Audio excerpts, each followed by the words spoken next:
Hello students, आज हम class 10th के एग्जाम्पलर बुक का चैप्टर नंबर 1 सॉल्व करने वाले हैं कंप्लीट।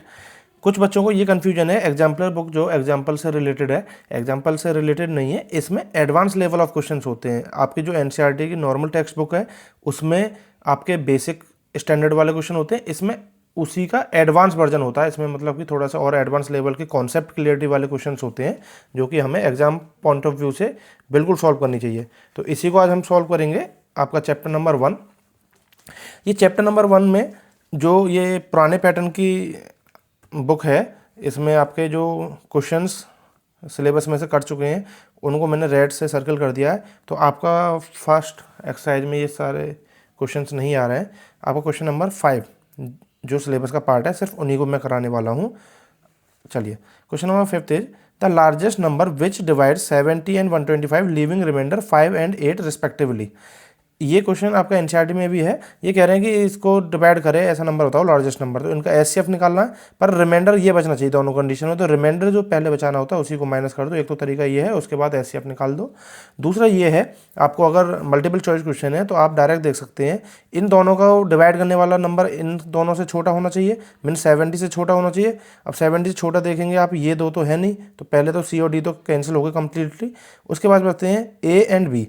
अब बी में भी आप 65 को पकड़ें तो 70 में अगर 65 से डिवाइड करेंगे तो 5 रिमाइंडर बच जाएगा। यहाँ तो ठीक है, पर यहाँ पे आप देखेंगे 65 2 जो 130 हो जाएगा। 1 से करेंगे तो 8 नहीं बचेगा, इसलिए 65 बी कैंसिल है, 13। नहीं तो आप उस तरीके से भी कर सकते हैं, 70 में 5 रिमाइंडर बचाना था तो 5 माइनस कर दो, 65 बचा। 125 में से 8 बचाना था तो -8 कर दीजिए। उसके बाद जो नंबर बचेगा उन दोनों का आप एचसीएफ निकाल दीजिए, तो वो आएगा आपका 13।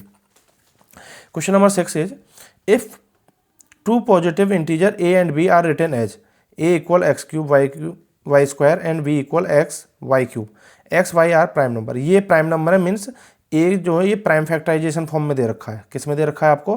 प्राइम फैक्टराइजेशन फॉर्म में, और एचसीएफ पूछ रहा है। जब भी कोई नंबर प्राइम फैक्टराइजेशन फॉर्म में हो तो ध्यान रखना है एचसीएफ कैसे निकलता है।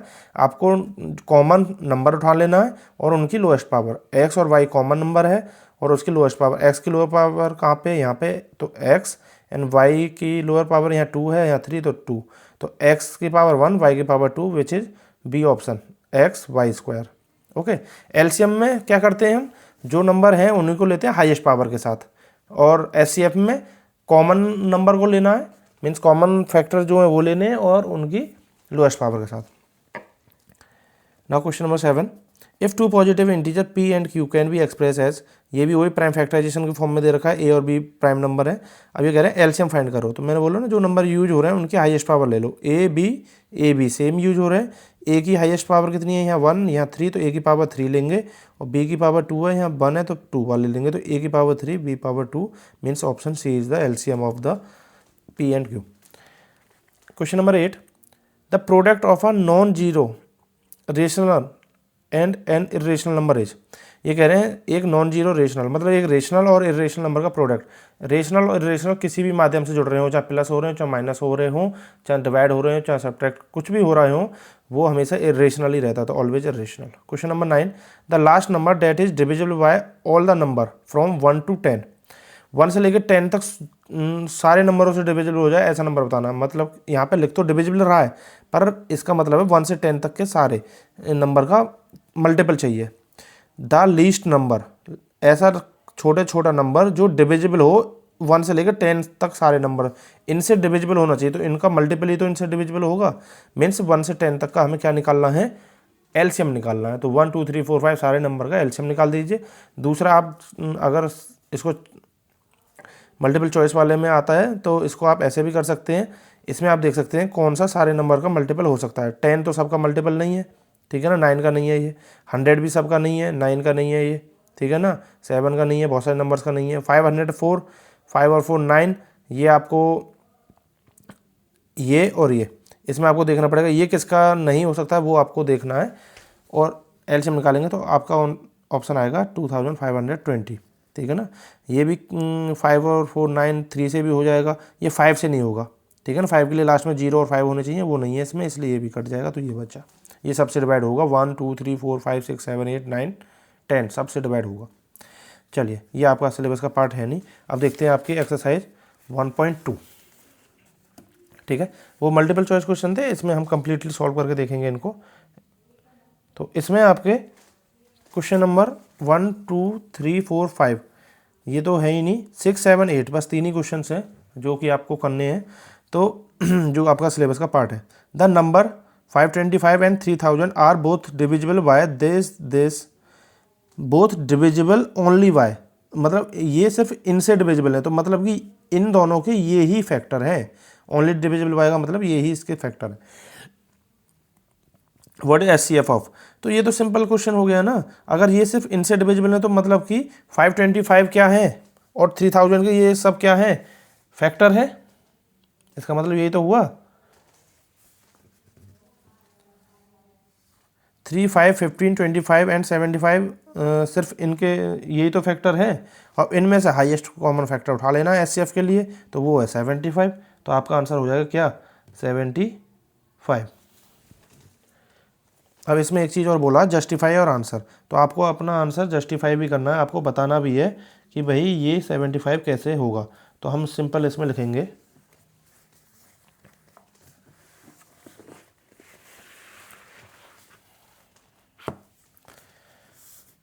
क्वेश्चन लिख लेते हैं पहले, 525 एंड 3000, ठीक है ना। इनका आपको हाईएस्ट कॉमन फैक्टर उठाना है, तो उसके लिए स्टेटमेंट लिखेंगे आप,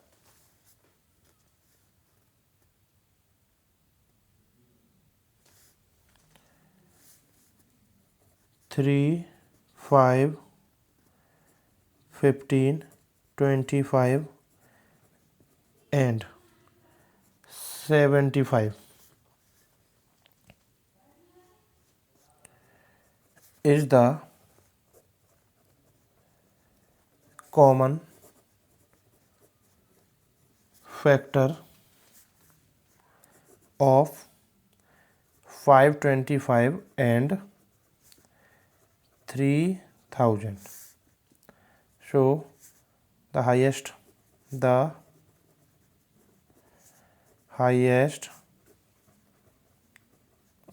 common factor is 75. Then HCF is 75। बस ये लिखना है आपको इसमें, क्यों है भाई, ये कॉमन फैक्टर है, मतलब इन्होंने यहाँ पे साफ साफ लिखा हुआ है ना कि सिर्फ इनके ओनली, ये कह रहे हैं ना ये दो नंबर्स डिविजिबल ओनली बाय, मतलब सिर्फ इनसे डिविजिबल होंगे, मतलब इनके ये ही फैक्टर है, और हाईएस्ट कॉमन फैक्टर कौन सा, 75। उसके बाद देखते हैं आपका question number 7, explain why this is a composite number. ये आपके एनसीईआरटी में भी क्वेश्चन है, और यहाँ पे भी आपको देखना है तो देख सकते हैं कैसे, 3 × 5 × 7 + 7, ये आपको प्रूव करना है कॉम्पोजिट नंबर है। कॉम्पोजिट नंबर तो आपको पता होगा क्या होता है, कॉम्पोजिट नंबर ऐसा नंबर जिसके दो से ज़्यादा फैक्टर हो, मतलब 1 और खुद नंबर को छोड़ के और भी फैक्टर हों, वो कॉम्पोजिट नंबर होते हैं। 3 हो, 4 हो, 10 हो, कितने भी हो, 2 से ज़्यादा फैक्टर होने चाहिए। अगर स्टूडेंट्स अभी तक आपने एनसीईआरटी को सॉल्व नहीं किया है और इसकी इंट्रोडक्शन वीडियो और एनसीईआरटी की सॉल्यूशन की वीडियो नहीं देखी है, तो पहले वो जाके देख लें, तो ज़्यादा हेल्पफुल रहेगा। आपका चैनल पे वो आपको मिल जाएगी, प्लेलिस्ट में जाके आप देखें 10th की में, तो आपको कंप्लीट उसका मिल जाएगा। उसके बाद इसको करें तो ज़्यादा बेहतर आपको रिजल्ट मिल पाएगा। बाकी चलिए देखते हैं इसको कंपोजिट कैसे करना है। आप देखिए सिंपली पहले या तो 7 यहाँ पे मल्टीप्लाई, ये आप इनको 3 फैक्टर नहीं कह सकते, ये 3 5 और 7 ये फैक्टर नहीं है अभी तक। क्यों, क्योंकि प्लस लगा हुआ है इसमें, प्लस के बाद फैक्टर की कहानी बदलता है। जैसे 2 × 2 किसी के फैक्टर अगर मैं इसमें 1 कर दूं तो कहानी बदल जाएगी, 2 2 जो 4 और +1 5। अब नंबर दे देखना क्या वही बचा, क्या आपने तो यहाँ पे कॉम्पोजिट बोला था, ये तो प्राइम आ गया। ऐसे ही जब तक इनको ऐड ना करते हैं, जब तक हम कंक्लूजन पे नहीं पहुँचेंगे ये कौन सा नंबर है। तो एक काम कर सकते हैं, इसमें 7 कॉमन ले लीजिए आप दोनों में से, तो यहाँ क्या बचेगा, 3 × 5 तो बचेगा ही, प्लस यहाँ से 7 कॉमन चला गया तो 1 बच गया। तो 7 × 3 5 या 15 और 1 16, 7 × 2 × 2 × 2। अब ये फैक्टर के फॉर्म में, अब कोई प्लस का नहीं है, तो 1 2, तो 2 नंबर तो यही फैक्टर मिल रहे हैं हमें। कहने का मतलब ये है 2 से ज़्यादा फैक्टर इसमें मिल रहे हैं। 7 है इसका एक फैक्टर, एक 2 है, और एक नंबर खुद होगा, एक 1 होगा, तो 2 से ज़्यादा फैक्टर मिल गए, इसलिए क्या है, एक कॉम्पोजिट नंबर है। अगर आपको ये कॉमन लेने वाला समझ में नहीं आ रहा तो आप कुछ नहीं, सिंपली इन तीनों की मल्टीप्लाई करो, +7 ऐड कर दो, उसके बाद प्राइम फैक्टर कर देना उसके, तो वो 2 से ज़्यादा फैक्टर आ जाएंगे आपको। वही इसमें हमें प्रूव करना है। आई होप आपको समझ में आ रहा होगा। अब क्वेश्चन नंबर 8 देखते हैं आप। Can 2 numbers have 18 as their HCF and 380 as their LCM. जब भी ऐसा क्वेश्चन हो कि ये इसका एचसीएफ और ये इसका एलसीएम, ऐसा पॉसिबल है या नहीं है, तो आपको एक चीज़ ध्यान रखनी है कि कभी भी एचसीएफ जो होता है ना, वो एलसीएम जो होता है मल्टीपल, इसको एग्जैक्टली डिवाइड करता है, मतलब कि एचसीएफ इसका भी फैक्टर होता है, ये ध्यान रखना है आपको। एलसीएम जो होता है उसका फैक्टर होगा जो एचसीएफ है, ठीक है ना, क्योंकि नंबर का फैक्टर है तो एलसीएम का भी फैक्टर होगा। तो यहाँ पे एचसीएफ क्या है आपका, एचसीएफ इज 18 एंड एलसीएम क्या है आपका, एलसीएम इज 380।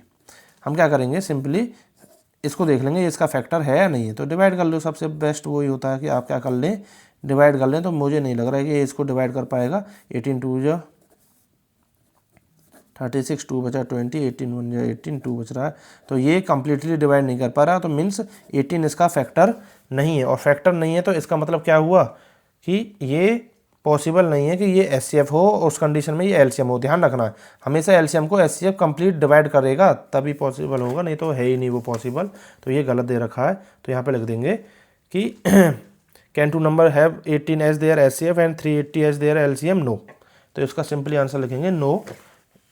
और आपको रीजन भी पूछ रहा है तो रीजन आप ज़रूर मेंशन करेंगे, नहीं तो आपका आंसर इनकम्प्लीट माना जाएगा। तो रीजन कैसे लिखेंगे आप, नो बिकॉज। आपको अपनी लैंग्वेज में लिखना है, जो आपको ने किया है बस उसी को आपको लिखना है। HCF is always a factor of LCM but here 18 is not a factor of 380। ठीक है बेटा, ये हो गया आपका क्वेश्चन नंबर 8 1.2। अब देखते हैं आपकी नेक्स्ट एक्सरसाइज। एक ही वीडियो में कंप्लीट करेंगे क्योंकि बहुत सारे क्वेश्चन कटे हुए हैं, इसमें लिमिटेड क्वेश्चन ही है, पर important question, most important question है, इसको आप लाइटली नहीं ले सकते। तो 1.3 क्या कर रहे हैं आपके, ये सारे क्वेश्चन तो कटे हुए हैं 1.3 के, क्वेश्चन नंबर 9 तक। क्वेश्चन नंबर 10 देखते हैं क्या है। Prove that √3 + √5 is irrational. इस टाइप का क्वेश्चन आपके एनसीईआरटी बुक में नहीं है और ये अच्छा क्वेश्चन है, ये आपको करना चाहिए।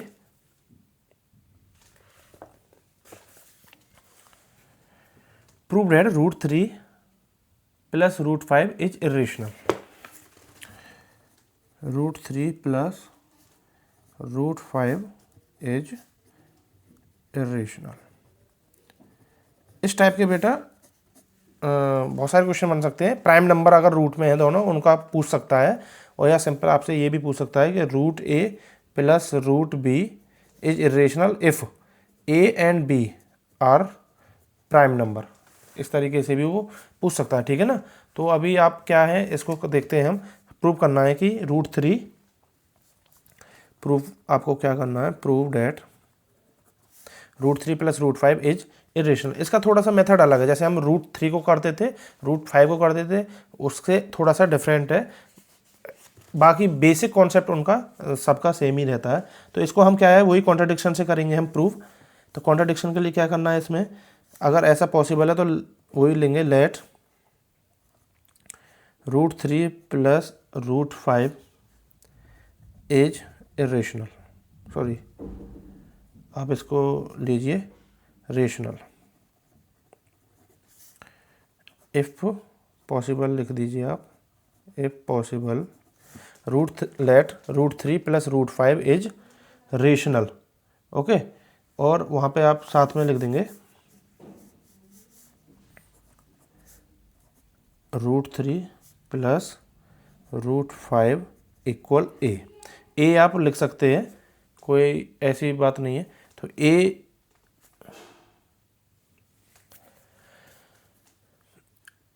वैसे नॉर्मल में आप a/b लिखते हैं, और बताते हैं ए एंड बी आर को प्राइम। यहाँ पे आप सिर्फ ए लिखेंगे और यहाँ पे लिख देंगे वेयर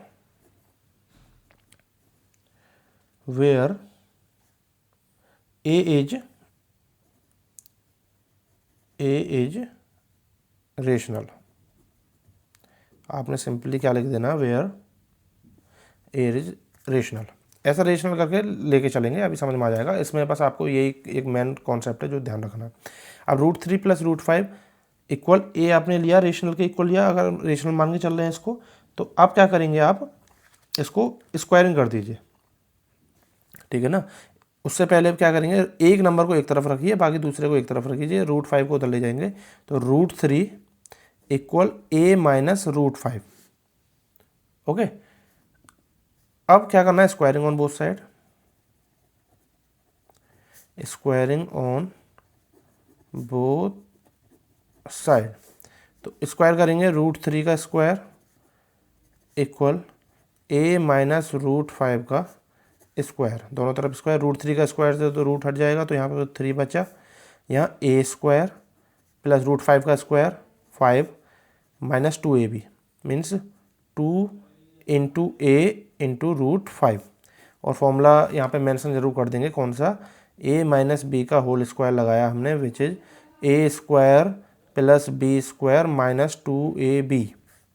ठीक है, अब आप क्या करेंगे, इसको ट्रांसपोज करके √5 को एक तरफ रखेंगे, बाकी सबको उधर ले जाएंगे दूसरी तरफ। ये आपको करना है बस इसमें, कि आपको √5 एक तरफ रखना है और बाकी सारी चीज़ों को एक तरफ ले जाएंगे। कैसे लेके जाएंगे, 3 पहले से, a² इधर आएगा तो क्या हो जाएगा, 3 - a² +5 भी है, ध्यान रखना, +5 भी उधर जाएगा तो -5 इक्वल -2a √5। ये होगा, स्टेप बाय स्टेप चल रहे हैं, 1-2 स्टेप एक्स्ट्रा लगेंगे, पर हम जल्दबाजी के चक्कर में गलत नहीं कर सकते। अब 3 - 5 तो -2 बचेगा ना, तो मीन्स -a² बचा और -2, ये प्लस का ये माइनस का सब्ट्रैक्ट होगा, -2 बचेगा इक्वल -2a √5। आप देख रहे हैं इधर भी सब माइनस के, इधर भी सब माइनस के, इसको इधर ले आओ, इसको उधर ले आओ, तो प्लस का हो जाएगा सब, तो -2a √5 इधर आ जाएगा, तो ये हो जाएगा 2a √5 इक्वल a² + 2। अब 2a को उधर ले जाओ, तो √5 इक्वल क्या हो जाएगा, a² + 2 अपॉन 2a √5। ठीक है, सॉरी √5 तो हम लाए नहीं, सिर्फ 2 को लेकर आए, तो ये आप ये लिखेंगे। ठीक है, अब आप देखेंगे क्या, a² + 2 अपॉन 2a, ये क्या है, रेशनल है, ये क्या है आपका, रेशनल है। अगर आप अलग अलग भी जाएंगे, a² के, a² अपॉन 2a भी करेंगे, तो ये a कटेगा, तो ये क्या हो गया, a/2, a रेशनल था तो a/2 भी रेशनल है। और 2/2a करेंगे, 2/2a, 2 से 2 कट गया, क्या बचा, 1/a, ये भी रेशनल है। और ये कंबाइंड भी लिखोगे, ये भी रेशनल, यहाँ पे कोई रेशनल नंबर तो है नहीं जो हम रेशनल बोल देंगे इसको। तो आपको राइट हैंड साइड क्या दिख गई, रेशनल, और लेफ्ट हैंड साइड में √5 क्या होता है, इरेशनल। तो कॉन्ट्राडिक्शन आ गया ना, तो इसी कॉन्ट्राडिक्शन की हम बात कर रहे थे यहाँ पे। तो सिंपली यहाँ के लिख देंगे, as the right hand side is rational while √5 is irrational. √5 क्या होता है, इरेशनल, ये तो हमें पता है ना, तो इरेशनल। तो ये कॉन्ट्राडिक्शन आया ना, तो since 3 and 5 are prime numbers, hence √3 + √5 is irrational। ठीक है, आप जो स्टेटमेंट उसमें लिखते हो, मैंने √3, √2, √5 वाले क्वेश्चन में बताया, वो भी लिख सकते हैं कि कॉन्ट्राडिक्शन अराइज हुई है यहाँ पे, तो यहाँ पे आप लिख सकते हो which is contradiction, which is contradiction ये कॉन्ट्राडिक्शन मेंशन करना जरूरी है क्योंकि इसी के ब्याप पे as the RHS is the rational while root 5 is irrational, या फिर रख सकते हैं this contradict the fact that root 5 is irrational number and contradiction arise by our false assumption, that's why this number is irrational number। इस तरीके से वो भी स्टेटमेंट आप लिख सकते हैं। स्टेटमेंट मतलब आपको एक ओवरव्यू देना कि ये हम कॉन्ट्रडिक्शन पे पहुंच गए और कॉन्ट्रडिक्शन हमारे गलत असम्पशन से आई थी, इसलिए ये क्या है, एक इरेशनल नंबर है। तो √3 + √5 भी क्या हो गया आपका इरेशनल नंबर। आई होप आपको समझ में आ गया होगा। उसके बाद देखते हैं आपका next question number 11। Question number 11 is so that 12 power n cannot end with the digit 0 or 5 for any natural number n। ये कह रहे हैं कि ऐसा प्रूव करो कि 12 की पावर n कभी भी एंड नहीं कर सकती 0 एंड 5 से। ऐसा क्वेश्चन एक NCERT में है, वो 6 की पावर n है, ये 12 की पावर n है, और वो वहाँ पे पूछा गया था क्या कि वो 0 से एंड नहीं करेगा। तो वहाँ पे आपको ध्यान देना था कि 0 कौन कौन से नंबर में आते हैं, तो वो 10 का था, तो 2 × 5 उनके फैक्टर होने चाहिए थे। यहाँ पे आपका 12 पावर n तो नंबर है, क्या है 12 की पावर n, और ये कह रहा है एंड डिजिट जो होते एंड डिजिट क्या नहीं करनी है हमें, मतलब 5 और 0 ये लानी है। So that 12 power n can not and with the digit 0 और 5, मतलब लास्ट के डिजिट 5 और 0। तो इसके लिए आपको एक चीज़ ध्यान रखनी है, वो चीज़ क्या है कि कोई भी नंबर 5 और 0 से कब लास्ट करता है, मतलब कि कब एंड डिजिट 5 और 0 होगी। जैसे 15, 20, 25, 30, आप देखोगे लास्ट की डिजिट इनकी 5, 0। जब ही हो सकता है जब नंबर का फैक्टर 5 हो, ध्यान रखना है, जो भी नंबर है उसको या 5 का मल्टीपल वो नंबर हो तभी पॉसिबल है, नहीं तो पॉसिबल नहीं है, क्योंकि 5 के मल्टीपल में 5 आता है या 0 आता है। तो कहने का मतलब है यहाँ पे अगर 5 लाना है लास्ट के डिजिट, तो 12 के जो फैक्टर है उसमें 5 आने चाहिए। तो हम क्या है 12 के फैक्टर करेंगे यहाँ पे। तो 12 के फैक्टर क्या होते हैं, 12 के फैक्टर अगर करोगे 2 × 6 = 12, 2 × 3 = और 3 × 1 = तो 2 × 2 × 3। इसमें तो आपको 5 नहीं दिख रहा है, तो इसका मतलब ये कभी भी 5 और 0 एंड नहीं करेगा। अगर 5 होता इसमें तो बिल्कुल 5 और 0 पे एंड कर सकता था, पर 5 है ही नहीं फैक्टर में, तो ये पॉसिबल है ही नहीं। इसको आपको स्टेटमेंट के थ्रू लिखना है। तो कैसे लिखेंगे हम, इफ़ एनी नंबर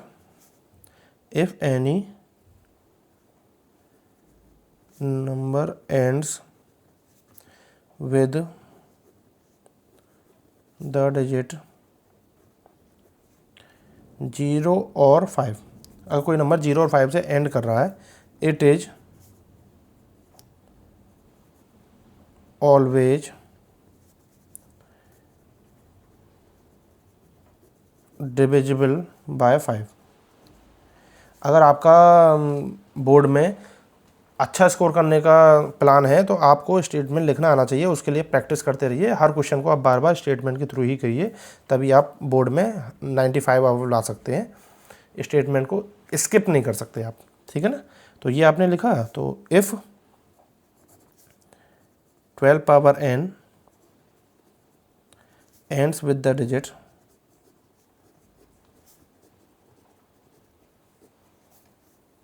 0 और 5, 0 और 5, it is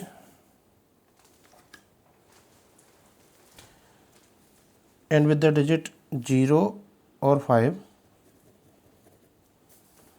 तो क्या लिखेंगे, it must be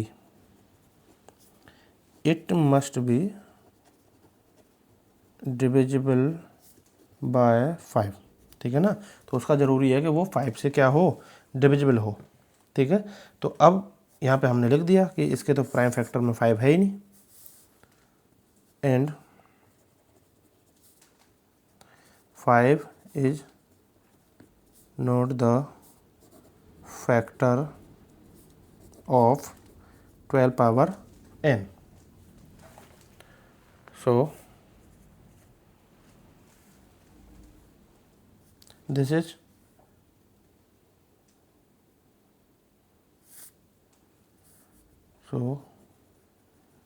there is no value of n for which 12 power n ends with digit 0। Okay, तो ये आपको इस तरीके से स्टेटमेंट्स लिखने हैं। अब देखते हैं उसके बाद आपका कौन सा क्वेश्चन है। Question number 12, on a morning walk 3 person step of together. देखिए जब भी इस तरह के क्वेश्चन हो, ये एनसीईआरटी में भी आपका 3 लोग हों, 4 हों, 5 हों या 2 लोग हों और वो एक साथ चल रहे हैं या एक साथ बढ़ रहे हैं या राउंड कंप्लीट कर रहे हैं एक ही राउंड को, step together, their step measure 40 centimetre, 42 centimetre, 45, तीनों के स्टेप मेजर कर लिए respectively. What is the minimum distance each should walk so that each can cover the same distance in complete step. तो ये कितना चलें कि ये सब क्या करें, सेम डिस्टेंस कवर कर पाएँ, तो स्टेप बताने, तो मतलब कि इनका एलसीएम आपको फाइंड करना है। तो आप सिंपली क्या करेंगे इसमें, क्वेश्चन नंबर 12 है ये आपका, इनका एलसीएम निकाल देंगे। तो सिंपली आपको एक चीज़ लिखनी है, we have to find LCM of 40 centimetre, 42 centimetre and 45 centimetre to get, जो आपको निकालना है वो इस लिख देंगे, to get the required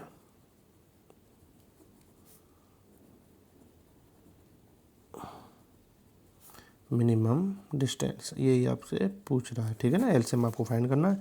simply आप क्या काम करेंगे, 40, 42 एंड 45 का एलसीएम फाइंड करेंगे, ठीक है ना। एलसीएम आपको निकालना आता नहीं आता तो आप इस वाले मेथड से भी कर सकते हैं, नहीं बोलेगा कौन से मेथड से करना है, अगर बोले तब वही करना। तो 2 से 20 टाइम, 21 टाइम, 45 हुआ नहीं, छोड़ देंगे। अगेन 2 से 2 10, 21 हुआ नहीं, 45 हुआ नहीं, छोड़ देंगे। अगेन 2 से 2 5 जार, 21 नहीं हुआ, 45 नहीं हुआ। फिर 3 से करेंगे, 5 नहीं होगा, 3 7 जार 21, 3 1 जार 3 5 जार 15। अगेन 3 से 3 5 जार 15 और उसके बाद 5 एंड 7, तो 5 उसके बाद 7। ओके, तो आपका आ जाएगा ये। अब इन सब की आप मल्टीप्लाई करेंगे तो आपका एलसीएम आ जाएगा 2520 सेंटीमीटर, मीन्स 2520 सेंटीमीटर के बाद ये इनकी डिस्टेंस कम से कम इतनी चलनी पड़ेगी। Minimum distance each should walk 2520 centimetre so that each can cover the same distance. Okay, ये हो गया आपका क्वेश्चन नंबर 12 एक्सरसाइज 1.3 का। उसके बाद क्वेश्चन नंबर 13, ये आपका सिलेबस का पार्ट है नहीं। Question number 14, prove that root P plus root Q is irrational where P and Q are prime. बिल्कुल सेम यही क्वेश्चन है, टाइम वेस्ट नहीं करेंगे आपका, सेम क्वेश्चन है, बस यहाँ पे 3 और 5 लिखा हुआ था, यहाँ पे पी और क्यू लिखा हुआ है। बाकी करेंगे आप उसी तरीके से, कोई अलग डिफरेंट मेथड नहीं आने वाला है, सेम उसी तरीके से आपको करना है। P plus root Q equal ले लेंगे आप ए, फिर उसके बाद रूट क्यू को उधर ले जाएंगे, माइनस रूट क्यू हो जाएगा, स्क्वायरिंग बोथ साइड करेंगे। सेम वही तरीका से करना है जो हम ये वाला पीछे वाला क्वेश्चन किया था। उसके बाद आपकी एक्सरसाइज 1.4, ये आपका सिलेबस का पार्ट नहीं है, इसलिए इसका कोई भी क्वेश्चन आपको नहीं करना है। चैप्टर 1 आपका कंप्लीट हो गया है। उसके बाद आपका नेक्स्ट चैप्टर है पॉलिनोमियल, वो देखेंगे आपका नेक्स्ट कभी वीडियो में। तो स्टूडेंट्स, आपको वीडियो कैसी लगी कमेंट करके ज़रूर बताना। और हम इस चैनल पे आपका कंप्लीट एनसीईआरटी करा रहे हैं, सारे मतलब कॉन्सेप्ट को क्लियर करके एनसीईआरटी का सॉल्यूशन, साथ में एग्जाम्पलर बुक भी, और साथ में हम most selected question, important question RS Agarwal और RD शर्मा का भी इस पे कंप्लीट कोर्स आपका 10th का लेके चल रहे हैं, साथ में 9th का भी लेके चल रहे हैं। आपके फ्रेंड्स या रिलेटिव जो 9th में हो उनको भी आप चैनल को सजेस्ट कर सकते हैं। Thank you so much.